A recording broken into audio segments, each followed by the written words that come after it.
Hey y'all, hey.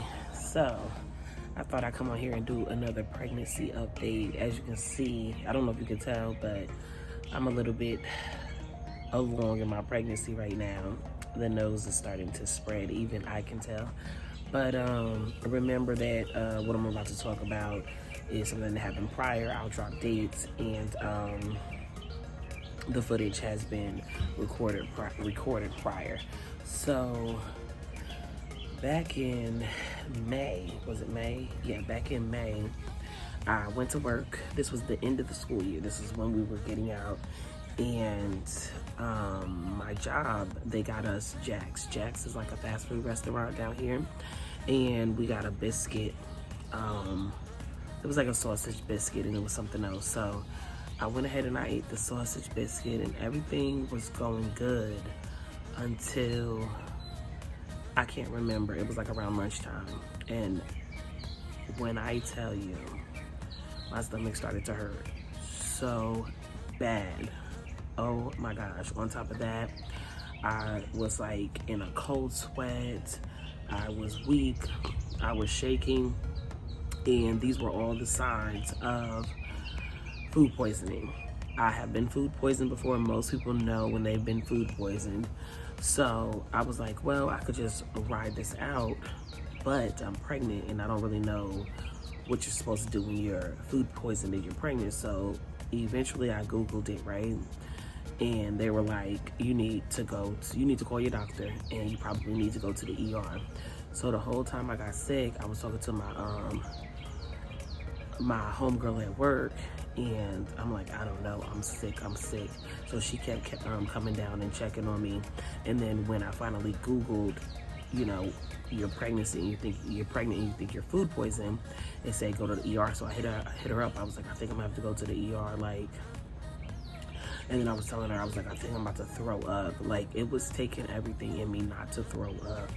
And the only way I was able to do that was to not talk very much. So I think she let my administration, meaning the principal and assistant principal, know that I was like super sick. And they knew that I was pregnant at this time. So they came down to check on me. They was like, what's going on? I was like, I'm sick. And I think my homegirl from work, she asked them, like, we needed a bag that I could take because I thought that I was going to just hurl everything up. I think it made them nervous. Both my administrators are guys, so. And I was going to the ER. Nobody knew what was wrong with me, really. I was like, I think I'm sick. I'm sick, right? Now, mind you, this was the day before graduation for the students. I was like, depending on what they say, I don't know if I'm gonna make it. This is what I'm thinking in my head, because if they admit me to the hospital and I gotta stay like overnight, I ain't gonna make that graduation. And teachers, we be participating in graduation, right? So I thought about it, and then I was over it at that point because I was just feeling so trash. So I told Adrian, my homegirl, she took me to the ER. We left my car at my job, and got in contact with Adrian, told Adrian I was going to the ER, and dang, where was Khaleesi? I don't even know where my daughter was. I don't even remember who had her. Where the heck was she? No, she was up there with us. Yeah. So at first she wasn't, because I think this all kind of happened. I wasn't even off work yet when this happened. But then that's right, he had left and went to pick her up, and then she was with us at the ER. So they ran some blood work and all this kind of stuff. And I found out that I was, this stupid fly, I found out that I was not in this range where if I had been in this time frame, I would have been admitted to the hospital automatically, right? So I wasn't far enough along for that. So they take me in the back,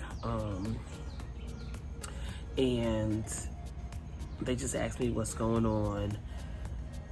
And basically, what it was they weren't 100% sure if I was food poisoned. I was 100% sure that I was either food poisoned or whatever I ate did not agree with me. And I guess because I wasn't throwing up. But see, sometimes when I get food poisoning, I don't throw up. Like, because I be really concentrating on not throwing up. I be taking deep breaths. I be praying because I just hate throwing up. So, but they did determine, and this is what they do when you are food poisoned, that I was severely dehydrated because I was going to the bathroom when I was at work. So, you know, once you start going to the bathroom a lot and all that, you do become even more dehydrated. So they started giving me fluids. So you guys, it's May 26th and I'm in the ER. I thought I was getting food poisoned, which I'm not sure if they can. What is on my eyelid? I'm not sure if they can determine food poisoning, but I was having hot flashes, sweats, weakness, dizziness. At one point, some of my extremities were tingling. I was gagging. I was nauseous. I went to the bathroom a few times. I just was.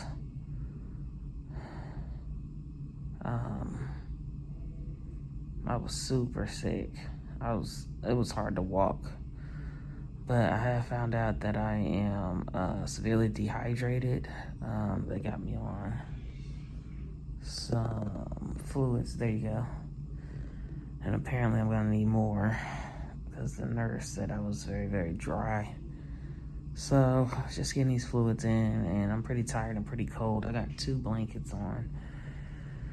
So yeah. Now I've gone to the ER before and gotten fluids. This was taking forever. I was just in there for hours and hours and hours, and it was taking so long to get that fluid in me. I mean, a ridiculous amount of time, like way past what's normal. But I got the fluids and I started feeling better. And they were just saying, like, you're very dehydrated. You were like dry. And it was so crazy because I know I wasn't drinking water like I should. And by should, I mean, isn't that pretty much everybody struggle for the most part? We gotta drink enough water. But it wasn't like I wasn't drinking water. It wasn't like I wasn't drinking liquids. But you know, you're pregnant and your body needs what your body needs. Things change. So I guess I just wasn't getting enough. And that, I guess, coupled with the fact that I ate a biscuit, a little greasy fast food biscuit, my body was like, no way. But before I went to the ER, I did call my doctor and I did speak with the phone nurse, and she was like, if you think you've been food poisoned, you gotta go straight to the ER. And my doctor works at that hospital, so if anything was pop off, it was all good. So yeah, that's what I did. And after that, I felt better. I was able to make it to graduation, and I was just not in the mood, you know, because everybody want to ask you questions and stuff like that, like, are you okay? Are you feeling better? Like, just don't even talk to me. Can we get through graduation? Like, that's how I was feeling, because it's just a lot, and I don't like people in my business. And I understand some people really are genuinely concerned, and some people are just nosy. So how about everybody just stay out my business? How about that? So that's how I was feeling. So that's one of the things that's happened. Another thing, or another challenge that has occurred, is my my blood sugar. So when it was time for me to go get the glucose testing, because when you're pregnant, they do like a glucose test, because you can get diabetes. You can have pregnancy diabetes, right? And I already know, like, I need to lose weight and all that kind of stuff. So I had been checking my blood sugar levels, and one day when I went into the doctor's appointment for one of the checkups, my blood sugar level was a little bit high. I had ate on the way there. I forgot to tell the doctor that, but anyway, he was like, how about you start checking your blood sugars, you know, like prick your finger and stuff. And I already had the supplies, because years ago, when I was diagnosed as pre-diabetic, I went and got all that stuff, and I was able to get my levels down. Food and diet and exercise. Not like diet, like I'm going on a diet like Atkins or something like that. No, just changing the things I eat, exercise, and you know, just taking control of it. And I was able to stop having like diabetic type episodes. I was diagnosed with hypoglycemia though, and I was even able to stop having episodes with that. So It's all about what you eat, y'all. That's let me tell you something. All things created equal is what you put in your body and how you treat your body. So I was like, well, I've been here, I've done that, so I'm gonna just start checking, my stuff. So he wanted me to check my fasting blood sugar levels, and I was checking them, and he wanted them to be under 95. So when I first started them, they were in the low 100s, right? They were like 101, 105. So I went back for another appointment, a checkup, and he was like, well, let's try, keep doing what you're doing. Because I had talked to my phone nurse from my insurance. I'm participating in this program called Baby Yourself through my insurance company, which allows me to get my hospital copay waived when I go in to have the baby, which is like $150 to $200 a day. So, yes, and you have to enter into the program within your first trimester. So I went ahead and got in there, and I've been participating. So she's a nurse, and she gives you advice and tips and stuff like that. And one of the things she said was that try eating a snack before you go to bed, because I would eat like 6 o'clock and then I wouldn't eat anything else until the next day. And when in the middle of the night, your body will dump insulin, and if you're having an issue with insulin, it won't process it fast enough, won't process it right, all that kind of stuff, or it'll dump too much, So I tried that, and that started helping. But mainly what I found out that it was what I ate in the PM. So for me, eating a lean protein and a veggie without a carb is the way to go. Number one, that's one thing. And you really don't need carbs at night, you know what I'm saying? Because like, what are you doing at night? You're just gonna go to sleep. And if I'm feeling really hungry in the PM, then I need to eat like a very healthy meal. I need to eat a lean protein, a vegetable, and did I say a lean? What did I say?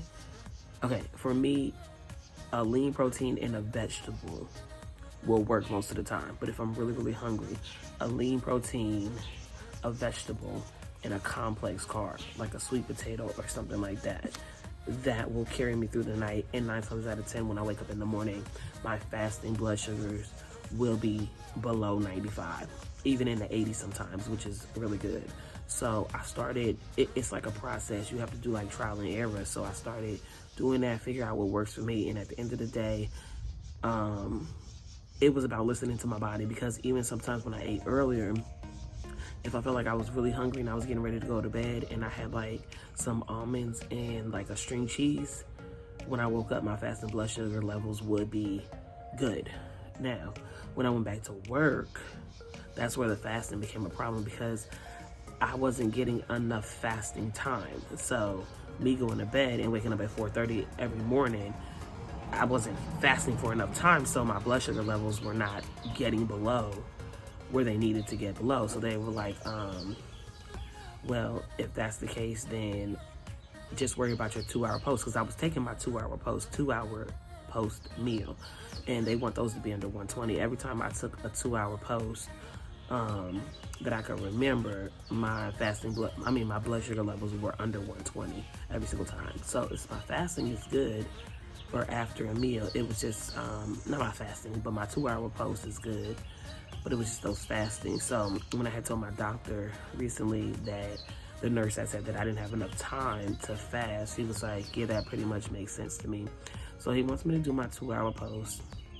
I got an appointment next week, that we're gonna see how that goes. But those are so far the challenges that I've experienced during this pregnancy, other than just like being uncomfortable.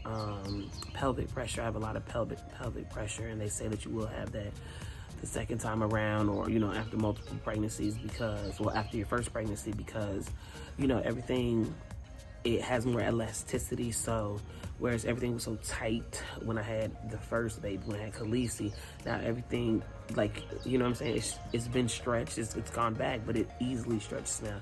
So this baby is sitting low. I feel like he's sitting on my bladder at times, and also he hangs out on the right side of my stomach.